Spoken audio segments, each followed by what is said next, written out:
Do you want me to talk? I could talk. Do you want me to talk? I'll talk. Jeremy will talk. I'll talk.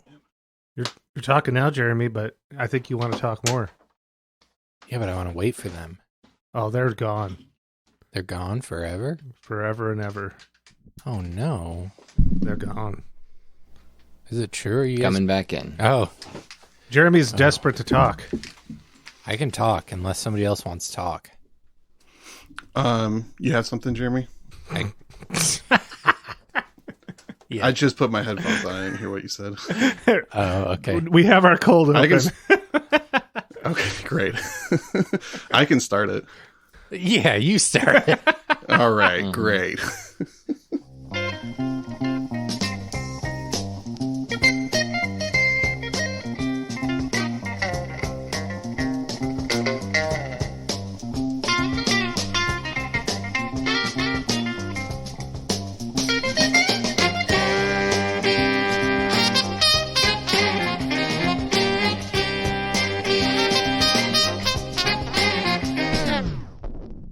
Welcome to I'd Buy That for $1, a podcast about inexpensive, common, and underappreciated records that are waiting to be rediscovered.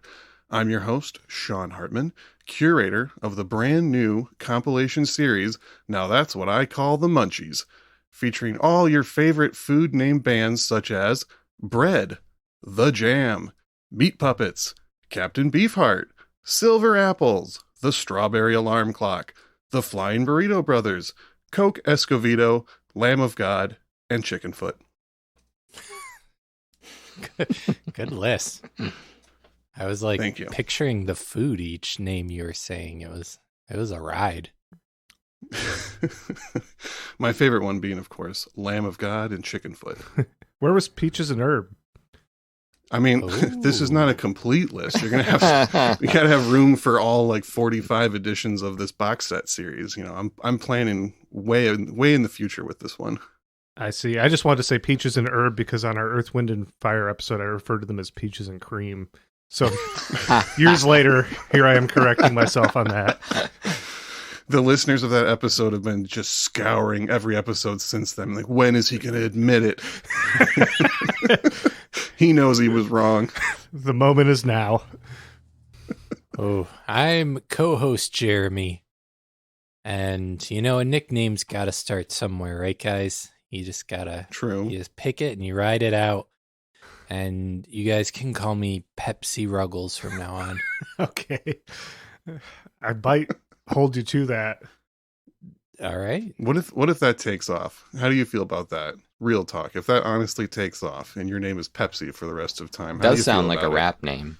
Yeah, I'll pretend it's like an artsy anti-corporate statement or something. That's what I'll go with. Love it. And I am co-host Peter Cook. I didn't ask for Santana Abraxas. I didn't listen to Santana Abraxas. I didn't do anything.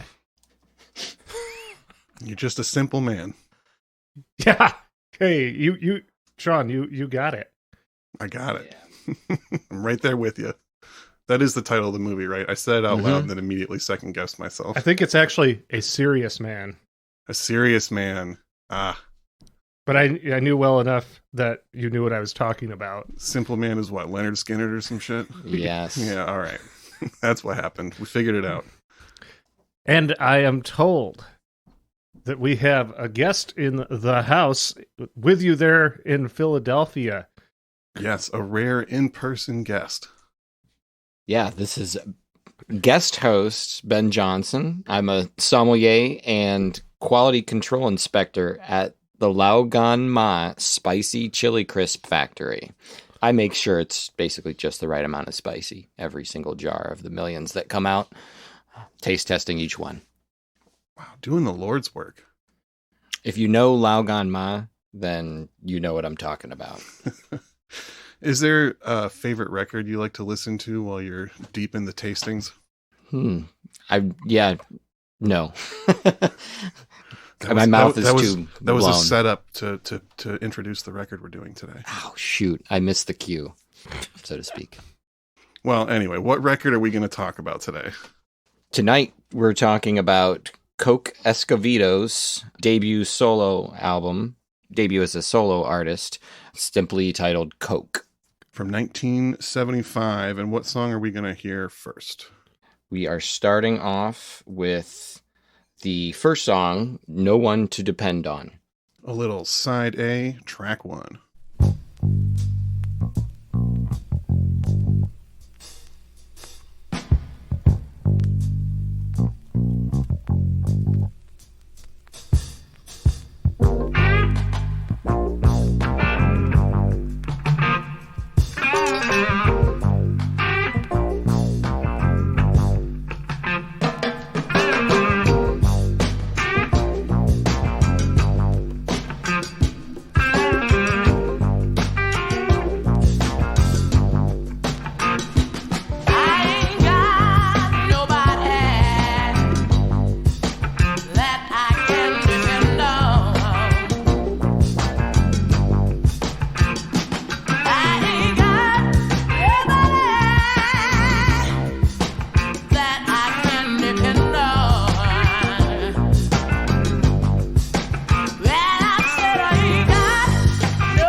Now that's how you kick off a record. Just coming in hot with that funky ass bass synth in there, the killer backup and lead vocals. It's just setting the tone right. And that bristling guitar. Yeah, the synths are really the standout of this album for me. That's over and over when there was like synth stuff going on. I was like, oh yeah, that's it. Yeah. I love a good nasty synth sound on these funky tracks. What year was this record? 1975. Okay, so this is a few years after this song was originally featured on Santana 3. Yes, I was going to say, are you guys familiar with this song? Are you familiar with the Santana version? I've heard it before. I don't, it's not one of the better known songs, but it was a single, I believe. Yes, and it was a hit. I think it was the biggest hit off that album, if I'm not mistaken. Certainly not as big of a hit as some other Santana tracks, though. Yeah. Interestingly enough, also Vitamin C covered this, like 1999. Oh. I did not make a point to listen to that version before our recording, but I probably should have. Well, we've said it now, so listeners, you can always pause and go listen to Vitamin C's version as well. It's out there. But anytime. Make sure you come back afterwards. Don't get off on the Vitamin C train. Okay, so you'd heard the Santana song, but did you know anything about Coke Escovedo before getting ready for this episode? Not really. You've dropped the name as an artist that you would like to feature a handful of times. I don't know if you've said so on the pod, but certainly in our private conversations, you've talked about. Yeah, I have just no way of remembering what albums I've said out loud on the pod that we should do. It's been so many. Every time I pick recommended albums, part of me is like, I swear I've recommended these before. Like, people are going to realize I've only got a short list of records. Well, eventually a lot of those we will get to featuring. So yeah. It's just, we can only do one a week. Yeah, it's not enough sometimes. No, but yeah, I didn't know really anything about Coke. And yeah, I heard this. I was like, well, that's the Santana song. Oh, because Coke played with Santana. Yeah. Mm-hmm. Coke is just so great. It always picks me up when I'm down. Oh, wait, what are we talking about now? The first cocaine joke, the inevitable cocaine joke when talking about this interestingly nicknamed musician. And we will get into all of that, the Santana connections, the reason behind his name, etc. throughout the episode. But Jeremy, did you have any familiarity? Had you heard the Santana song? Zero. I only listened to Santana output from the 90s myself.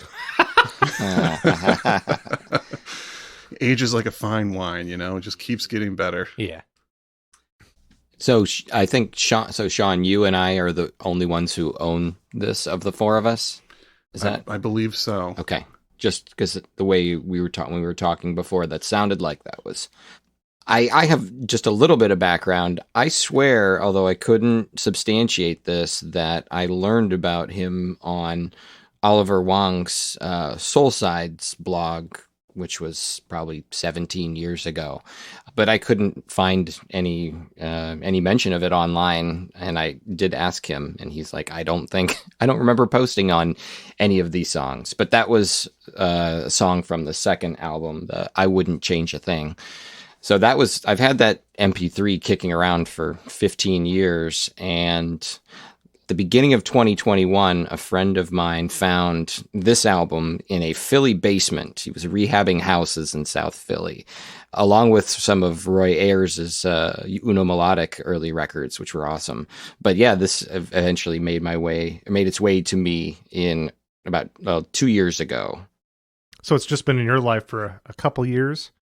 Just 2 years. And I didn't really it was kind of like seeing this record, the cover come up. I was like, I remember this guy. I have this one random song that I've had for almost 15 years. And then, sat down with this album that we're listening to today. And yeah, the rest is history. So Discog was telling me that I bought this record about 3 years ago. I don't remember where exactly I got it, but just flipping through a dollar bin, saw this record cover with the word Coke in a friendly font and this cool looking Latin gentleman on the cover. I was like, well, I got to know what this sounds like, obviously. I love Latin jazz and Latin funk and Latin disco stuff, so I'm always on the lookout for that kind of thing. And this record pops up in the dollar bins fairly frequently. I've seen it many times since then, and I love it. Like I said, that first track hooks you. If you're into this kind of music at all, you can't not love it pretty quickly. And for my money, there's really no bad song on this record. There's great songs and good songs. So this is a true dollar bin gem as far as I'm concerned. All right. I can't wait to learn more. All right. Well, before we get to the learning and extra songs, do you guys want to play a game? I had a feeling a game was coming. I was hoping a game was coming. A game is coming. So let's see. The last game I subjected you guys to was about how many jazz organists can you name. So keeping with that theme, let's see who can name the most percussionists. Now I'm going to say it can't be a drummer. It's got to be someone who is most notable for doing some kind of percussion thing, hand drums, timbales, etc. So it doesn't strictly have to be jazz. No, like auxiliary style, but I don't want any someone who is only known for playing kid and be like, well, there's this live show where he played hand drums for a little bit. Like, I don't want any of that bullshit. You mean like someone who regularly performs auxiliary percussion? Yes. Ralph McDonald. Okay, that's 1 for Peter. Bob Nastanovich from Pavement. All right, that's 2 for Peter. We have a clear leader. Come on, Jeremy. I don't know. That's like Ben, you want to weigh in? Well, we're going to talk about Tito Puente for sure. Okay. Oh, dang. That's one I could have got if I would have thought of it. Damn. Noel Crombie from Split Ends, who we just talked about. That's Peter at 3, Jeremy 0, Ben 1. There's more. There's many, many more. There are more. I can confirm that there are more. That's like the credit on the back I always just ignore. I feel horrible admitting it now. It finally comes out that Jeremy disrespects percussionists. He thinks they're an inferior musician. There's another one that it's the name Pablo. Gosh, the name is on the tip. No, wait. Paulino da Costa. Yes, we featured him, I think, many times at this point. It seems like his name has come up a lot. Multiple times. Yeah. That's Bobby Hall. I cheated and I looked at my notes for the Joni Mitchell episode we're about to do. All right, Jeremy's in the game. Yes. Do we have any last minute? Ben, do you have like a list of 5 you're ready to just spit and take the lead real quick? Unfortunately, I don't. I think we have to give this one to Peter then. All right, I'll take it. All right. Your gold star is in the mail, sir. I'll keep an eye out. All right, let's get into some more music. How about that? Were there any major ones that were neglected? Or did you? I didn't write down a list of major ones. Paulino da Costa is one of the first one that comes to mind for me. I would say there's a pretty obvious one connected with this episode, and I'm not going to say it yet, but she's related to the featured artist. Oh. We'll just leave it at that, a little more foreshadowing. Keep people on the edge of their seats to listen to the rest of this podcast episode about music history. Sure thing. You guys want to listen to another song? Yes. Let's play Easy Come, Easy Go, Side A, Track 4. And this was one that you selected, Ben. Do you want to preface it? What do you like about this track? I just really there's actually not a lot of tracks on this album, which is something we can talk about, that feature the timbales. I feel like, Coke was a kind of person, I don't know if he was a band leader exactly, but he seemed like he was someone who connected people with other people, and that this project, is something where he's linking together a lot of, his common interests and seeing what other people can create from his ideas. But there is actually a lot of timbale that I heard on this track, and it also has a very, very sweet synth solo towards the end. Yeah. So, and it was, I wanted to also kind of touch on at least, I think we're talking about 2 tracks that were written by, so his name is Herman Eberzich. Is that his name? He's actually not credited on the album at all as far as performance, but he wrote 4 of the tracks on this album. And we can talk more about him later. But yeah, just thought it would be good to take a look at another one of Herman's tracks. All right. Yeah, I suppose it should be mentioned that Coke Escovedo is primarily a timbale player, but specialized in various forms of percussion. And this is a powerhouse track for Mr. Coke Escovedo and his timbales. So again, we are listening to Easy Come, Easy Go, Side A, Track 4.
They did not hold back on the energy on that one.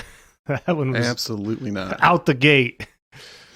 Yeah, this is the only real track where he seems to be kind of like patting himself on the back. Yeah, like a little, by the way, this is what I By the way, do. I'm the percussionist here. Yeah, that was definitely like you said, I guess I would call it a standout track, but I don't know if there's a weak one in the batch. Yeah, it's a very solid album all the way through. There's a good variety on it, just great playing, good songwriting, love the vocals. Excellent album. You guys want to get into this bio? Learn about the real Coke Escovedo? Coke Escovedo lived from April 30th, 1941 to July 13th, 1986. He was here for 45 years. He was born in LA, grew up in the East Bay region with 11 siblings. Big family. Woo! Their father had hopped a train from Mexico when he was 12 years old and settled in America, started the family. But, being transplants, they didn't have as much roots or support system. And I saw some theories that they became such a tight-knit family, especially all the children. Many of them went into music and stuck together and collaborated. And that was partly because having that really close family was very important to them from the beginning, being immigrants in America. So their father was a plumber, a mariachi musician, a big band singer, and a semi-pro baseball player. Well-versed. Yeah, well-versed, kind of a Renaissance man, and someone that his kids looked up to, and, he had a strong musical influence on his family. I saw that at least 8 of the 12 children pursued music as a career at least one point in their lives. And the other 4 were baseball players? And the other 4 just played music as a hobby. One was a plumber. One was a plumber. One plumber, carrying on the plumbing legacy of the Escovedo family. Coke got the nickname from drinking Coca-Cola a lot as a child. It was his favorite drink. He was seen everywhere with it, and folks began calling him Little Coke as a child. And the name just stuck, and he owned it. That's who he was. I don't think I've ever seen Jeremy Ruggles holding a Pepsi. I've seen him holding plenty of fakies or NA beers. Yeah. And bubbly water. He's going to go back through all social media photos and just Photoshop a Pepsi in there. In every Well, photo. you'll see photos of me with holding Laogan Ma all the time. So legit. Check anywhere. Well, I'm glad that it was the soft drink and not the drug. Yeah, unless he was like a 5-year-old cocaine addict and the whole Coca-Cola thing is a lie. But I mean, this is also close to the time when there literally was cocaine in Coke.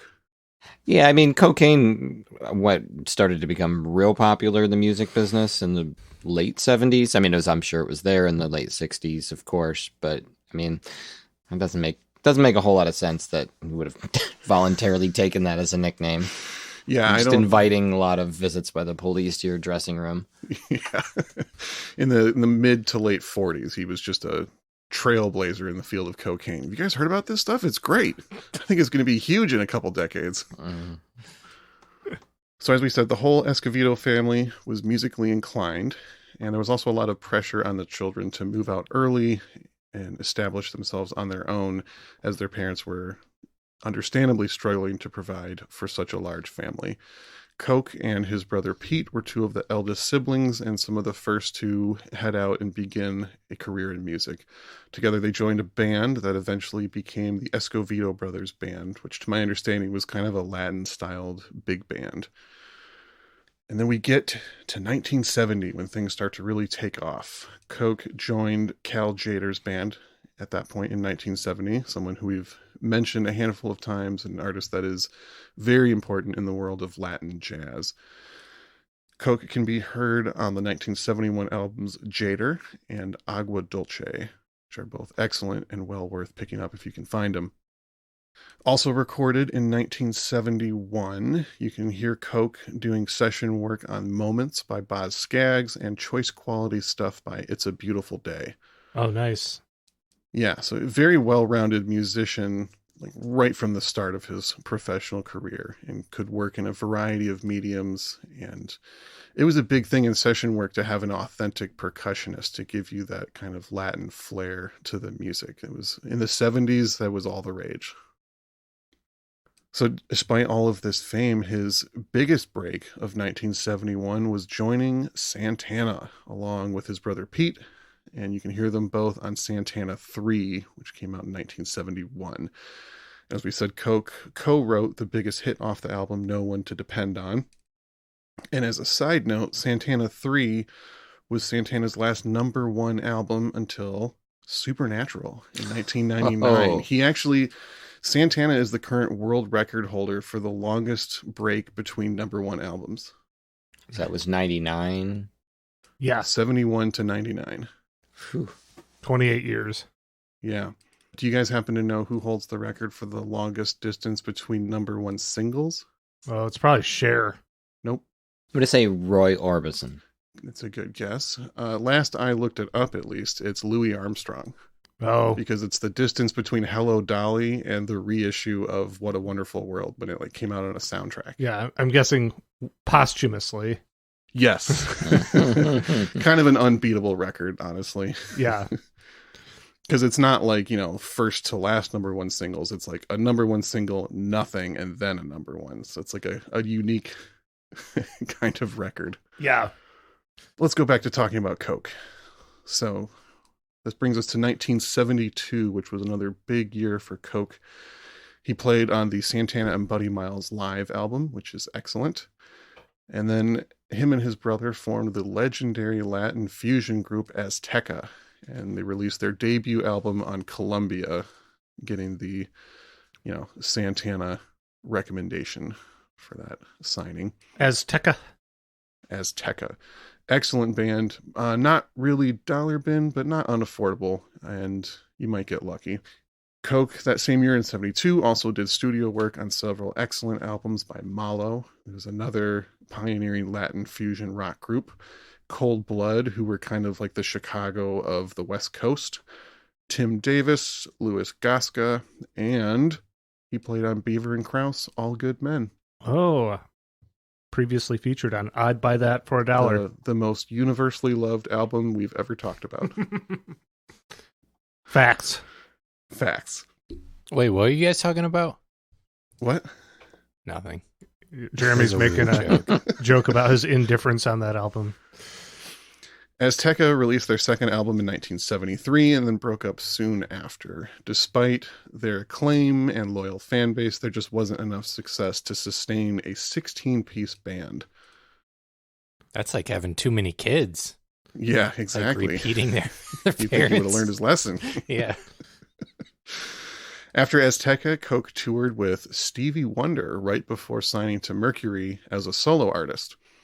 And he released this week's featured album, his debut, Coke, in 1975. And I think that's interesting that he was working with Stevie Wonder right before this. I think listening to this album in that context, you can kind of see some of the influence on the songwriting and the synth playing and just the arrangement of the funk tracks on here. I mean, you can't help but be influenced by Stevie, especially if you were touring with him in 74. Like, man, incredible music. Yeah, I got some Stevie from this, and I also got some whatever MF Doom samples from this. Like a lot of this record sounded like ripe for the plucking from Madlib and MF Doom. Definitely. And I don't know if there are any noteworthy samples on it. I didn't really have a chance to look. There's not a ton of samples on this record from what I remember, but his follow-up album is most notable for having a drum sample on it or a drum break on it that has been sampled many, many, many times. Oh, really? Like Amen brother level? Almost. Amen break, I mean. Yeah. It's been used to the point where Coke's second album, which is called Comin' At Ya, is, I don't think anybody would argue that it's a better album than this, but it's worth at least 5 times as much as this record. Like, we were just looking it up and it's $30 to $50 plus record, mostly just because there's a really notable drum break on it. I actually sat down because we had talked about this last week and listened to Coming at You earlier today, and I agree with your original sentiment, which is that his debut album is better. I mean, there's only 3 songs really on Coming at You that I came away thinking like, I would play this over and over again. It's a lot smoother. I don't know if the budget was clearly different, and it's just more of a pop album. That the songs don't quite grab you as much. Yeah, was my takeaway. And that's one thing that's really notable about this record, as we've mentioned many times, when you're dealing with dance music and disco adjacent music, a lot of times it's not a consistent album. A lot of my favorite disco adjacent records have 2 or 3 really good songs on it and then a lot of filler. So it's really nice when you can find a record in this world that is a great play all the way through. Heatwave comes to mind as a band we've talked about that made like excellent albums start to finish. And just because we're here in Philadelphia, but probably don't have a whole lot to go off from this, I happened to look on setlist.fm, and it lists the first records that it has for Coke Escovedo are at the Bijou Cafe in Philadelphia. He played apparently 4 nights leading into Valentine's Day in 1976. So presumably he was playing this album here. That's the first recorded. The first record of him playing live, at least as far as setlist.fm is concerned. Interesting. Yeah. I don't know the Bijou Cafe, but we'll have to find out. It's probably an Apple store now. Coming at You was his second solo album. Disco Fantasy was his third and final solo album. Disco Fantasy is pretty good. It was kind of a critical and commercial failure, but I think it's still worth picking up and has some great tracks on it. Musicians working in this field at this point got a lot of pushback for being too commercial or too smooth or too pop friendly. And as we've talked about many times, revisiting some of these records, stuff that was hated on when it came out in the 70s for, whatever reason is oftentimes pretty darn good when you take it out of that context. And ignore the title Disco Fantasy. Yeah, that too. So yeah, the first 2 had modest chart success, and as we said, the third one was considered a failure, and he was dropped from the label in 1977. He continued touring and doing session work, most notably playing on Herbie Hancock's Feets Don't Fail Me Now in 1979. And he toured a lot. From what I understand, he was searching for a new record contract, and it never came together.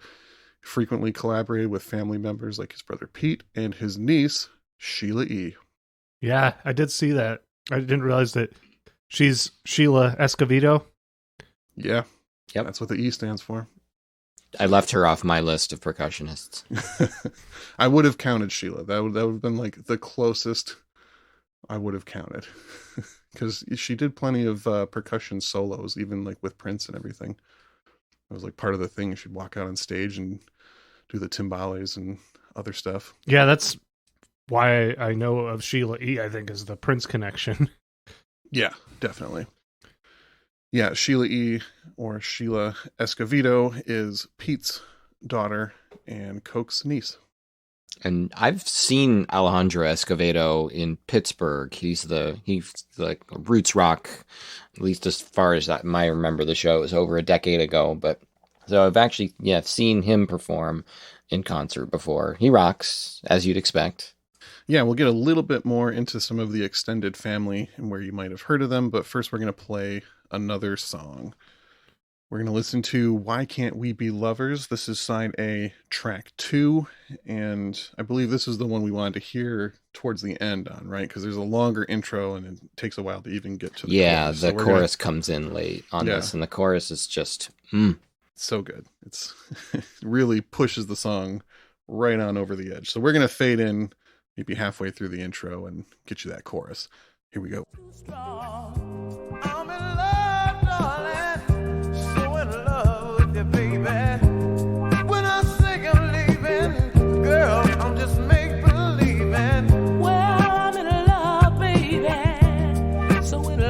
Your darling, when I say I'm I'm just make believing. Ooh, I ain't going nowhere. No, baby, yeah. I ain't going nowhere. Oh, darling, darling, no. Talking to your mama, mama, mama, yeah. Good, yeah.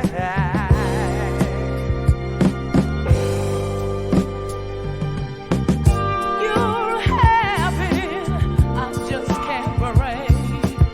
I fall apart if you weren't there when I awake. I said I'm leaving, but I don't have the heart.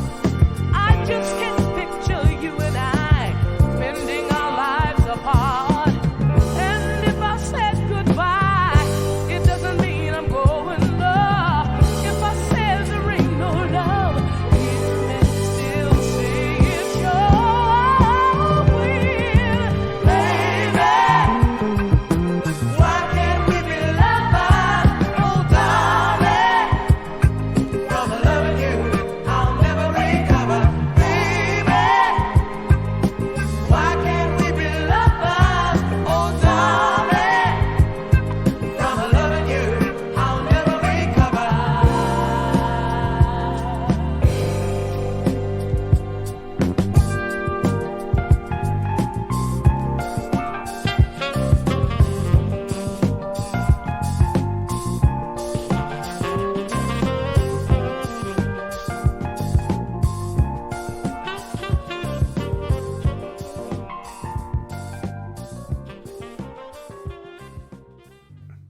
I noticed that. So Harvey Mason is the drummer on four of these four tracks from this album, including what we just heard. Why Can't We Be Lovers?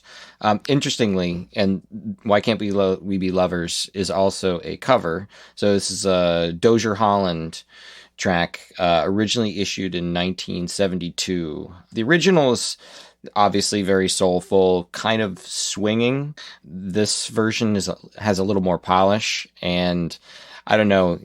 He was obviously such a great arranger. All the covers that are on this album are better in Coke Escovedo's hands, I think. Wasn't Harvey Mason the drummer for the Risque Foreplay, the band with Bob James?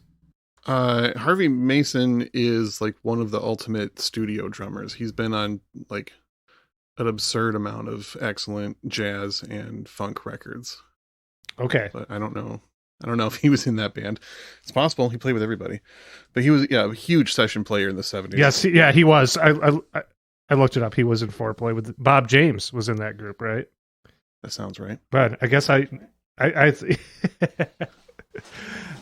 figured you'd done the deep dive on Foreplay, Sean. You found another hole in my research here. Yeah. Yeah, Harvey Mason was also on the first track, the No One to Depend On. And I think that is all we hear from him as far as songs we're listening to tonight. Correct. And Harvey Mason had some records under his own name that are really, really good and easy to find in the dollar bin and have been on my list of episodes to do for a long time. So we will hear more about Harvey Mason in the future, guaranteed. Well, do we have any more about Coke? Yeah, we got a little more about Coke. Just want to kind of talk about his legacy a little bit. Coke was considered to be a major innovator on the timbale specifically, and was key in helping to evolve the Latin percussion style of earlier influences like Tito Puente, who, by the way, wrote the original Oye Como Va, which was covered by Santana and was one of his big hits. Coke was a guy who was able to kind of bridge the gap along with other percussionists and Latin percussionists of bringing these traditional Latin rhythms and influences and applying them to rock music and jazz and pop and all over the recorded music field of the 70s in America. Santana's drummer, Michael Shreve, has credited Coke with being a major influence on him and helping him incorporate more Latin percussion styles and time signatures into his drumming and giving Santana more of an authentic sound as a result. Yeah, and Michael Shreve is the drummer in the Woodstock performance of Soul Sacrifice that everyone's seen. So he was a very accomplished drummer prior to that, prior to Coke's tutelage, but it sounds like he brought even more to Michael Shreve's repertoire, teaching him some things. As we mentioned before, Coke has this big family that are all musicians. So I wanted to mention a couple other notable members of the family. Two of his younger brothers were actually in some pretty influential early West Coast punk bands, believe it or not. Javier, younger brother, was in a band called the Zeros that formed in 1976, and Alejandro was in a band called the Nuns, which formed in 1977.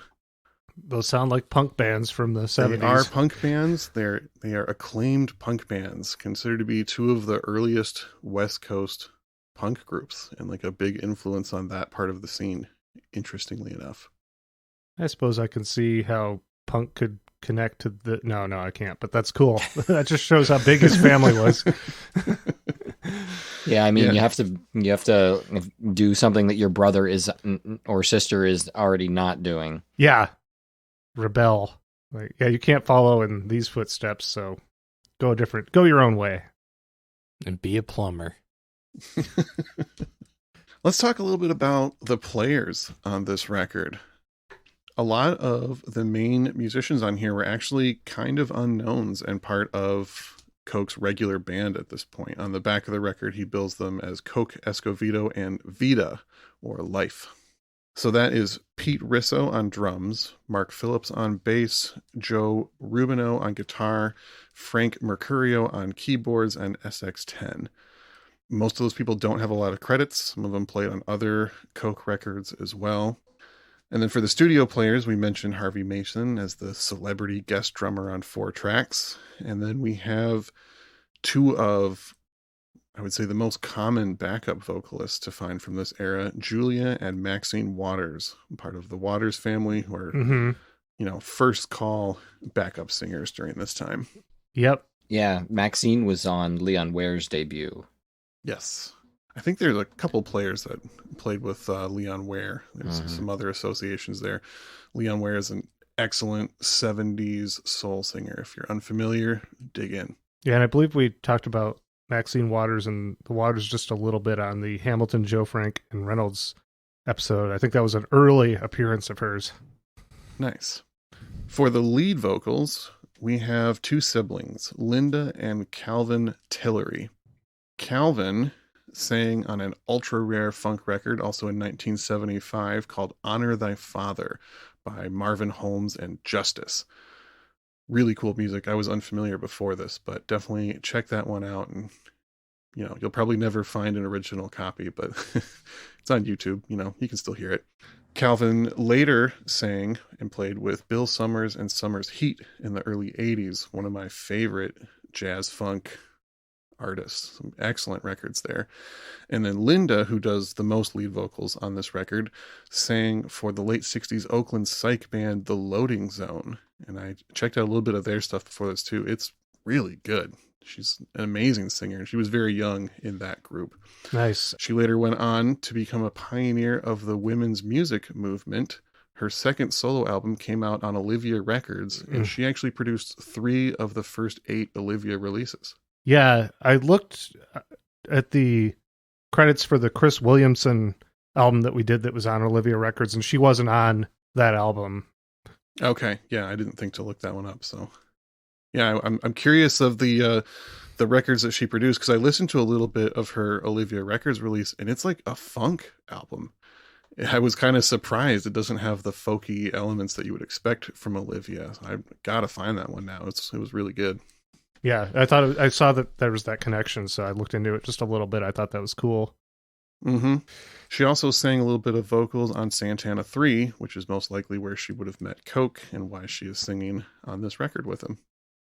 This album was also produced and mixed by Patrick Gleason. Coke is also listed as engineer, mixer, and executive producer, so he was very hands-on in all of it. But the producer and engineer in the house with them was a guy named Patrick Gleason, who was also notable as a synthesizer pioneer.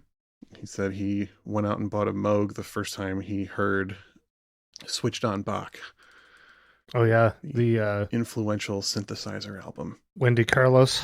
Wendy Carlos, yes. Wendy Carlos was a big influence on him, and he decided to jump in on the synthesizer game early. And as a result, in the early 70s, he played synth with Herbie Hancock. So this would have been like pre-Thrust and Headhunters, when Herbie was just starting to dip into synthesizer experimentation. Patrick was one of the guys helping him get into that. And then in 1974, he played synth on Charles Earland's Leaving This Planet, a record that we mentioned on the Charles Earland episode. And then just 3 years after doing this record with Coke, he recorded and helped Brian Eno produce Devo. Are We Not Men? We Are Devo. Oh wow. He also founded a recording studio called Different Fur, which I don't remember if this album was recorded in any at that studio, but I know the subsequent Comin' At Ya and Disco Fantasy records were recorded at Patrick Gleason's studio. Nice. Or portions of them anyway. Well, that's about all my notes in case anybody wants to ask me if I have any recommended similar albums. Hey, Sean, Jeremy.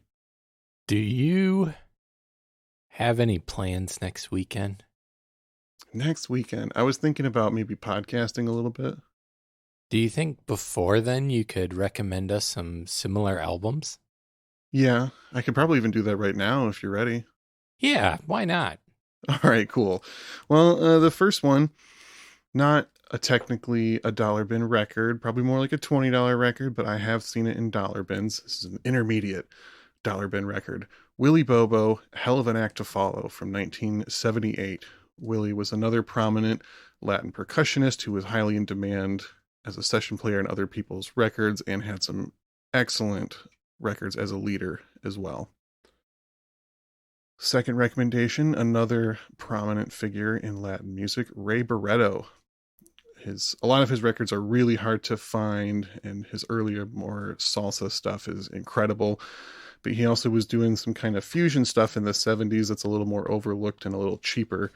One highly worth seeking out is a record called Eye of the Beholder from 1977. And my last recommendation is an episode that we've done before. We talk about him a lot. I feel like he's kind of maybe a cornerstone of this kind of music. Norman Connors, You Are My Starship, 1976. There's a couple songs on this record specifically that just feel like they could have been on that Norman Connors record as well. Yeah. I think Harvey Mason played on that one too, if I'm remembering right. So lots of connections. And then Ben, you had one recommendation as well. Yeah, the first album that came out under the Salsa Orchestra name, which was the same. The record was also named. So kind of the crossover, the crossing point for disco and funk music, and really, kind of like an indication of where that label was going. It actually has a track called Love Letters, which is not the same Smokey Robinson Love Letters cover that we have on Coke Escovedo's debut. But I thought that would be an interesting one. It is certainly a dollar bin record. Yeah, and that's leaning definitely a lot harder in the disco scene. I would say this record is disco adjacent or disco influenced. That's but definitely true. The Sal Soul stuff is like fully disco, but very Latin influence most of the time too. There's a strong Latin influence on a lot of disco related music. And from what I understand, there was a lot of Latin people involved in the scene, both as DJs, musicians, and dancers. Part of the big thing with early disco music was that it was a safe space for a lot of marginalized communities that couldn't go to regular clubs. Awesome. Well, Ben, while you're here, is there anything you want to mention about yourself and what you do? Got any plugs? Got any social media handles? Got any music online? Yes. Got any gigs coming up? Absolutely. I am sound in between on all of the social media arena. I met Sean originally because we are both resident DJs at Philadelphia's famous The Trestle Inn, where the best of vinyl and go-go kind of mix, and also whiskey, of course. So yeah, I play there regularly. I also have an abiding interest in fine wine. I'm a sommelier of sorts, but not at a restaurant. I work for a fine wine auction house. So any listeners who are interested in learning more about the world of fine wine can find me and we can sip. I thought that was just an oddity added to your fake title, but that's real. Well, I wanted it to be a lead-in, and I said it so that I wouldn't forget to talk about it. Clever. Awesome. Well, yeah, thank you, Ben. And we just want to take a moment to thank our listeners, everyone who signed up for the Patreon during our Patreon push throughout the month of February. Your gifts for signing up in that month, or if you were already signed up prior to that, that will be coming in the month of May.